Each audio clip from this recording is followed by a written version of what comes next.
Hello, good morning, hello to all of you. This is a new task that you have to do.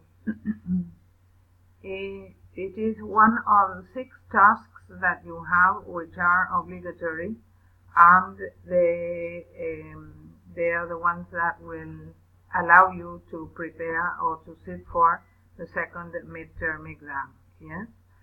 It is instead of the online class. We don't have online classes anymore, so now you have this task to do. I will explain the grammar conditionals, and then you will have a task to do about them. You have to do it in a week. You have until next Sunday to be able to do it, and so look at the conditionals. I imagine that a lot of you already know how to use conditional sentences. There are 4 different types of conditionals, and you have conditional sentences usually consist of 2 clauses. Yes, they are the conditional clause and the main clause. The conditional clause, when it comes at the beginning of the sentence, it is followed by a comma. When it comes at the end of the sentence, like this one here, you don't need to have a comma. Yes, if I had a car, I would take you if I had a car. There you have the conditional clause at the end of the sentence, so no comma is needed. Here you have, if you have the conditional clause at the beginning of the sentence, and you have, if the bill is passed by both parliamentary houses, it becomes law. In conversation, sometimes we don't use the if, because the if clause, because it is implied. Yes, so you say actually it will be pretty difficult if we did as you asked. This if we did as you asked is not necessary because it is implied. Yes, there are 4 basic conditional patterns. There are, afterwards you will see that you can also combine the conditional sentences, but at the beginning you have the 4 possible conditional sentences, and you have 0 conditionals, which are possible but most commonly in the present. It is something that always happens in the same way. Yes, if your dog is depressed, he probably needs more exercise. One of the examples that is always given is if water reaches 100 degrees centigrade, it boils. And so there you have the if conditional sentence at the beginning with the present, and you have the main clause, it boils, in the present also. And here you have the first event. This one is always present and present. You have the first conditional is possible in the future. If the single flops, they'll sack the manager. Here you have present in the conditional sentences, in the conditional clause, and you have the main clause at the end. You have the second conditional is impossible in the present and possible but improbable in the future.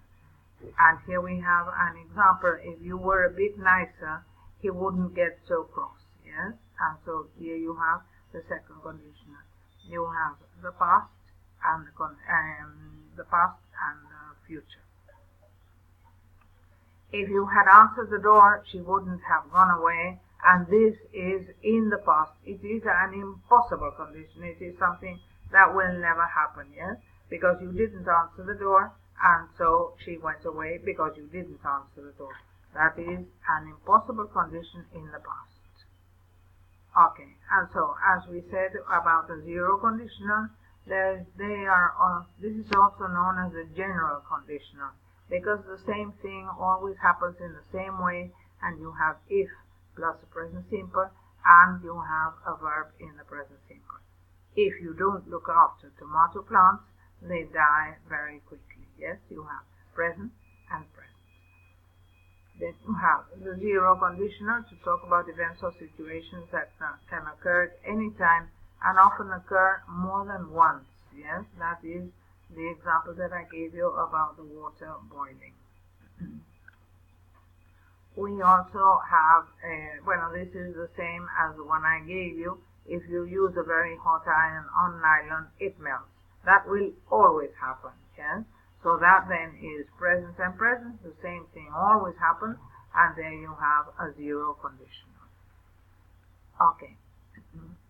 Here you have that one. Here you have another one. The imperative is important because you can also give an order in the conditional. Yes. So you have, if a chip pan sets alight, throw a fire blanket over it, not water. And so here you have an imperative. Here you are giving an order. Yes. Okay. Then you have the first conditional, and this one is known as the likely or possible conditional. We have if plus the present simple and will or won't plus an infinitive. Here you have the present and the future. And you have, if the museum charges for entry, a lot of people won't be able to visit it. Here you have the present simple here, and here you have the future. Yes? You can use other present tenses in give clause also. If you're coming, because they are the present continuous used as a present. If you're coming on the motorway, you need a change for the tolls. This then is the present continuous, and this is the future. Okay, you can use modal verbs in either clause, especially with can, may, or should. If the Spanish team continues to do so well, they should win the World Cup. Okay, and so here you have, it is usually incorrect to use a future form in the if clause. If the weather is good tomorrow, we'll have a picnic, and not the other way around. Yes, the other way around, it doesn't work. Okay. However, it is appropriate if will or won't refers to willingness or refusal. The company will impose sanctions if the workers won't abandon the strike. Okay, the first conditional then is not very difficult. As you can see, it is always the same, present and future. And we can use the first conditional to express a variety of functions. For example, commands, offers, suggestions, and warnings. Yes. Okay. Look at the examples that you have here, and in the on your platform you have the same explanation, but it is much more complete than it is here. Yes. I took some parts out so that it wouldn't be so long. Okay. Note that we use an imperative in the main clause for commands. To make the conditional pattern more formal, we can omit if and use should before the subject. Should you be less than delighted with our product, we will refund your money immediately. And here, if you should be less, you can say if you should be less than delighted, there it is less formal. Okay. The second conditional is also this one. The second conditional is also known as the unlikely or improbable conditional. If plus the past simple and would or wouldn't plus an infinitive. So here, if they wanted to make an offer, she would listen and think it over. Yes, here you have the if and the past simple, and then you have would or wouldn't with the second in the main clause. Okay. You can use the past continuous also, or was going to in the if clause. If a celebrity was staying in the hotel, security arrangements would be tightened. Okay. We often use a modal in the main clause, especially with might or could. Yes, more funding for AIDS could be secured if people were more aware of the situation in Africa. Okay, and here you have the past and the modal. Okay, these then, as we said, they are unlikely or improbable conditional sentences. And then you have, with be in the if clause, we usually use a subjunctive verb for all persons. Yes, this is a subjunctive. We will see more about the subjunctive next year. And so here you may hear English speakers using was in the example above. Now people use was more than were. Yes. If the program was familiar with the language, if the programmer was familiar with the language, it would be an easy job. If the programmer were familiar with the language, it would be an easy job. This is really how it should be. But nowadays, we are using was instead of were. The second conditional has two meanings. It can describe an improbable future event or situation. The condition is unlikely to be fulfilled because the future event is unlikely to happen. If the result of the test were positive, we would call within 2 days. Okay, so here you have an improbable future event. It can also describe a hypothetical current situation or event, for example, one which is contrary to known facts. It is very impossible to fulfill the condition. If the police were confident of their case against Sykes, surely they wouldn't hesitate to take him into custody. Okay, and here you want to say that the police aren't confident of their case. Yes. Okay. The choice between the first conditional and use one of the second conditional often depends on how possible the speaker believes an event to be. If Mike rings the travel agent tomorrow, he might get a cancellation. The speaker thinks that it is likely that Mike will ring the travel agent. If Mike rang the travel agent tomorrow, he might get a cancellation. And here the speaker thinks that it is unlikely that Mike will ring the travel agent.